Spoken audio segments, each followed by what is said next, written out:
Bem, agora o teorema dos eixos paralelos. Então a ideia é a seguinte: considere o momento de inércia I de uma superfície A em relação a um eixo A'. Então, você tem um eixo A', você tem uma superfície A e você conhece o momento de inércia dessa superfície A em relação a esse eixo A'. Esse momento de inércia mede I. Representado por y a distância entre um elemento de superfície de área dA e A', temos. Bem, então estou aqui com o elemento de área e aí a distância dele até o eixo A', eu estou representando por y. Então temos que o momento de inércia de segunda ordem, né, em relação a esse elementozinho dA, ele vai ser y ao quadrado, que é a distância, né, vezes o dA. A integral disso vai me dar esse momento de inércia I. Então vamos traçar agora um eixo BB' paralelo a A'. Então você tem aqui o A' e eu agora vou passar um eixo BB' paralelo ao A', mas com o seguinte detalhe: esse eixo vai passar pelo centroide C. Então esse eixo é denominado eixo centroidal. Ok. Representado agora por y', a distância y' vou usar para representar a distância desse meu elementozinho de área agora em relação ao eixo BB'.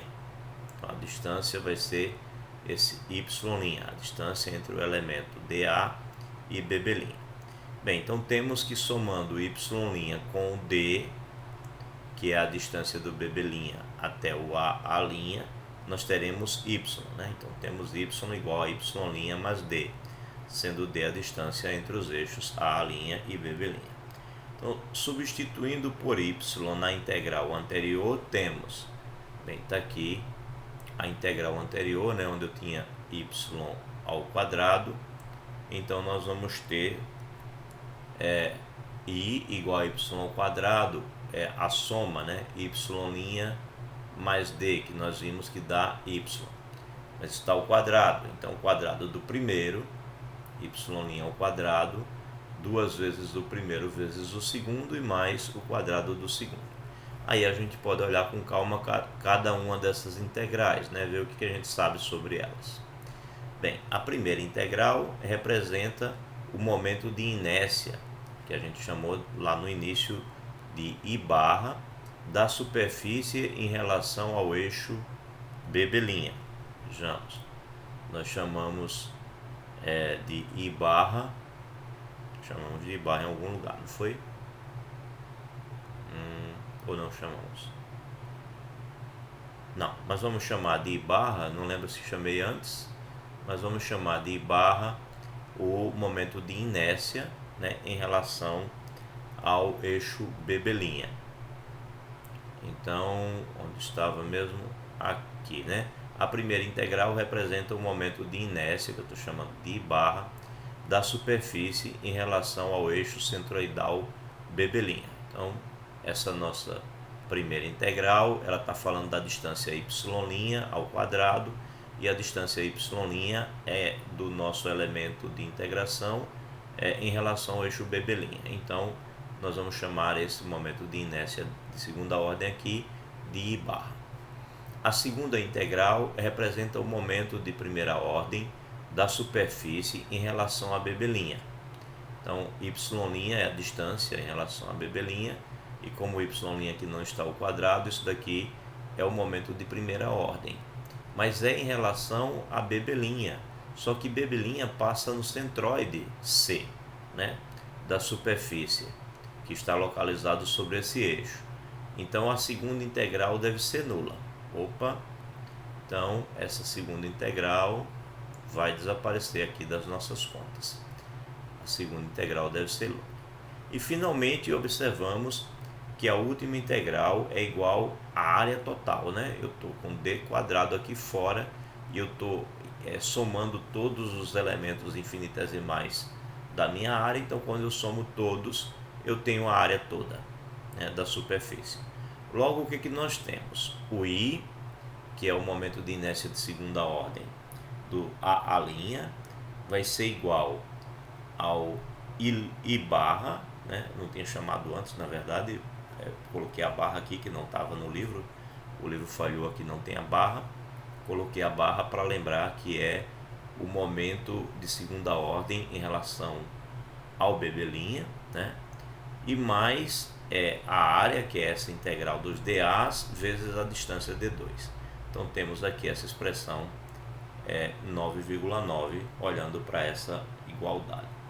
Bem, essa fórmula representa que o momento de inércia I de uma superfície em relação a um dado eixo A' é igual ao momento de inércia I barra da superfície em relação ao eixo centroidal BB', paralelo a A', mais o produto da área A da superfície pelo quadrado, né, da distância D, aqui D ao quadrado, entre os dois eixos.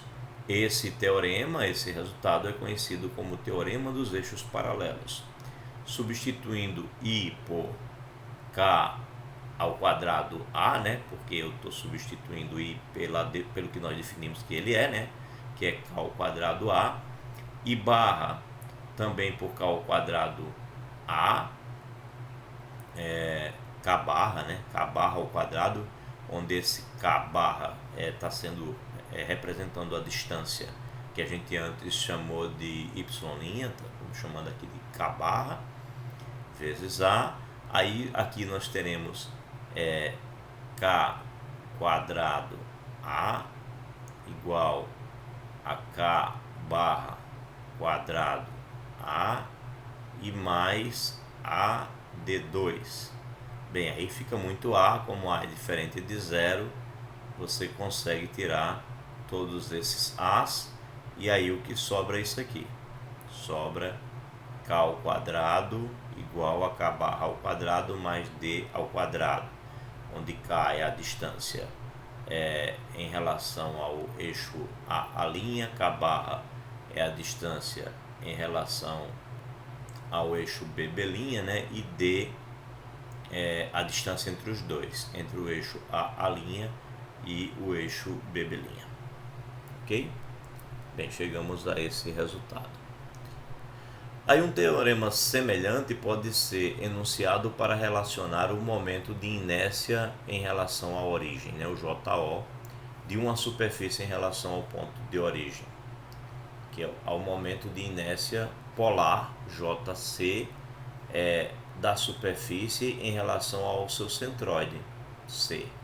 Então, eu tenho a origem do sistema, onde eu coloco o O, e eu tenho o centroide de uma superfície qualquer, né? Então, nós podemos relacionar o momento de inércia em relação à origem com o momento de inércia em relação ao centroide dessa maneira, né?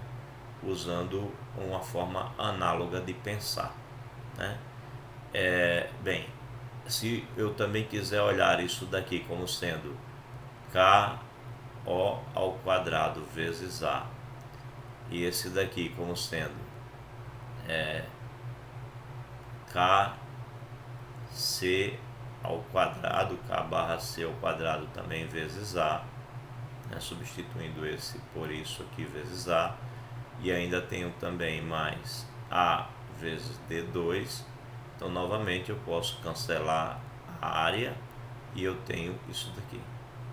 Então vale tanto em relação aos eixos paralelos quando eu estou pensando em coordenadas retangulares, como vale também em relação a essas coordenadas que eu tomo em relação à origem.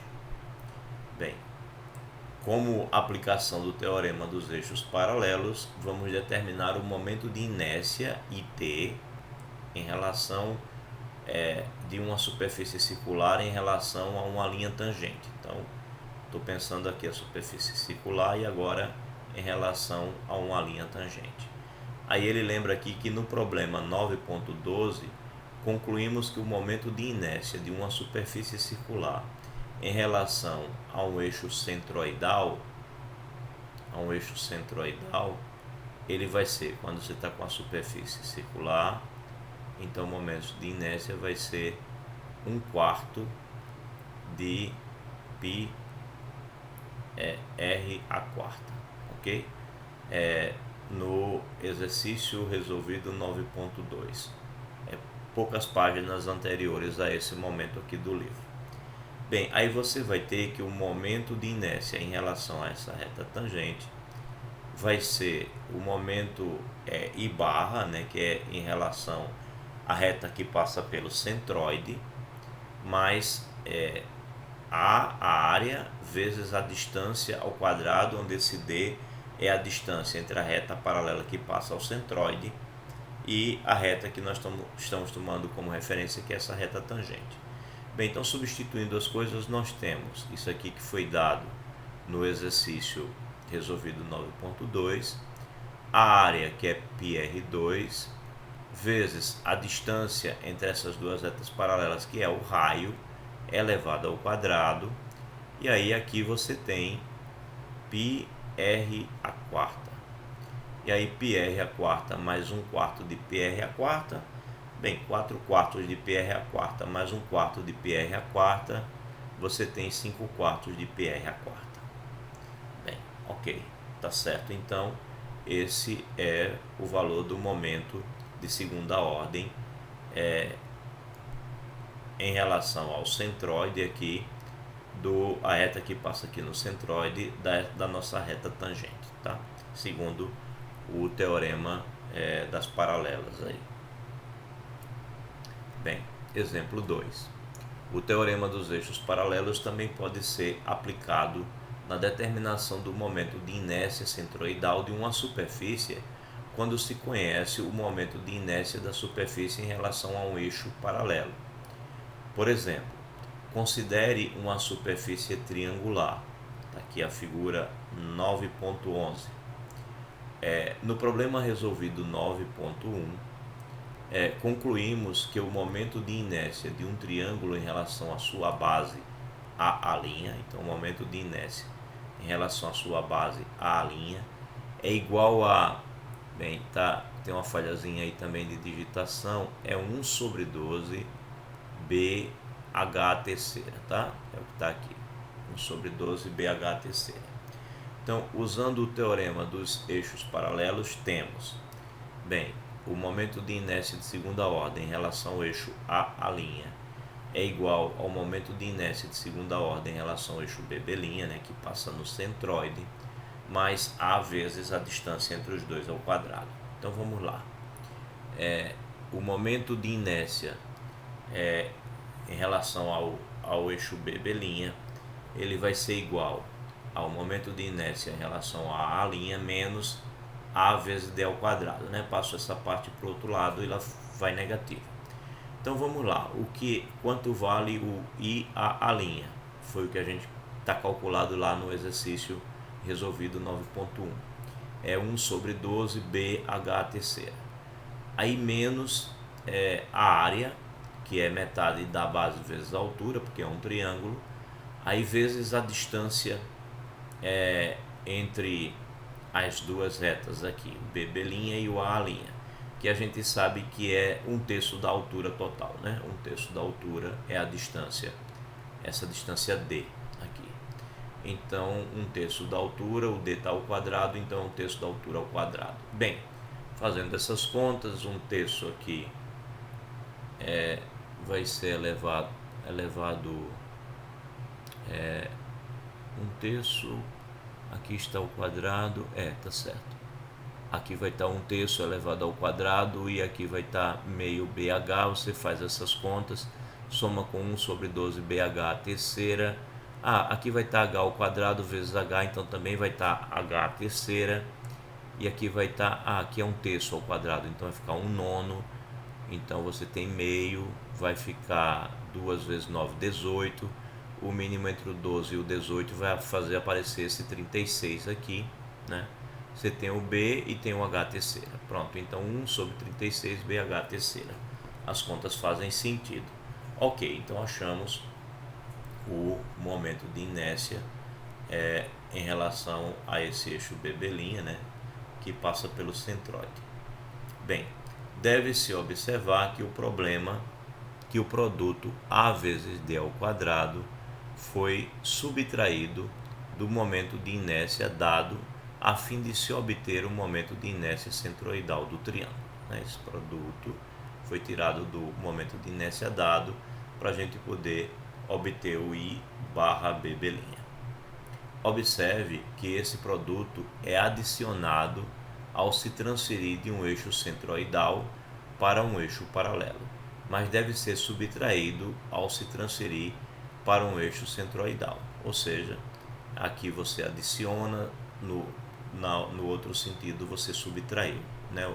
Aqui você adicionou AD quadrado e aqui você subtrai. Então, quando você soma no I barra B', você tem o I A'. E quando você quer o I barra B', você subtrai do I A' o AD quadrado.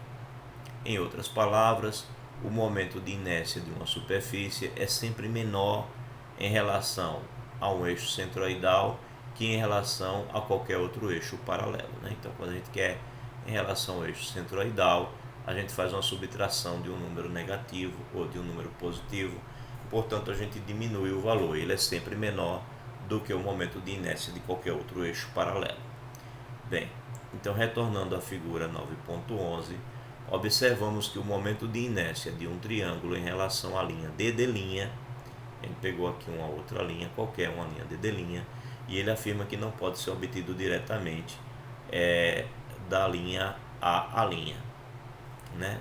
Porém, você consegue fazer isso em relação a B', e obtendo B', o momento de inércia em relação a B', você consegue, pelo teorema dos eixos paralelos, fazer o cálculo para o DD'. Então você faz do A' para o B' e depois do B' para o DD'. Na verdade é isso que ele está querendo deixar para que a gente observe quando ele faz essa observação aqui, né? Que não é possível obter o momento de inércia em relação à linha DD', passando pelo vértice. Ele não pode ser obtido, ele pode ser obtido dessa maneira daqui. Você pode pegar o DD' e pensar em relação ao B', e depois você pode relacionar isso com o A', que é o que você já conhece. Bem, observe que IDD' não poderia ter sido obtido diretamente do IA'.